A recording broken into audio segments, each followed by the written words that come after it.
Why would you be wanting to clean up a trust? And this may or may not be directly related to an estate planning issue, but what are some of the reasons that you might look at a trust instrument and say, hey, you know what?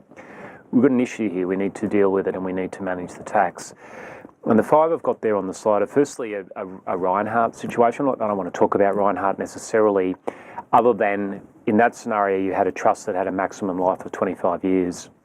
If you're facing a trust instrument that's looking down the barrel of vesting soon, using these new provisions to roll over to a completely new trust is an excellent idea and a real point of differentiation to the historical trust planning rules. So under the historical trust planning rules, you actually had to have the original trust and the clone trust with the exact same vesting date.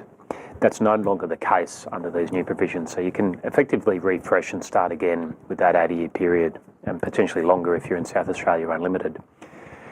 The second reason might be that there is, in fact, no variation power at all under the trust instrument, or if there is a variation power, it's a very, very narrow variation power. So that comes up far more regularly than we would like it to.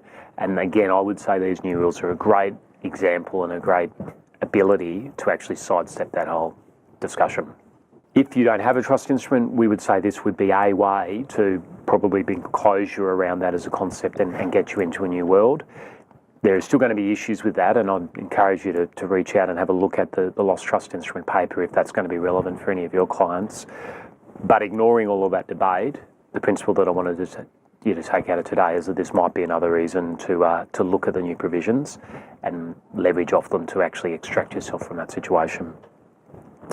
Similarly, with the last two, if you've got a narrow beneficiary class under an existing trust instrument, this is a way to basically get you into a brand new 21st century compliant trust instrument and have a very large range of beneficiaries, and again to do so without any tax consequences of getting there.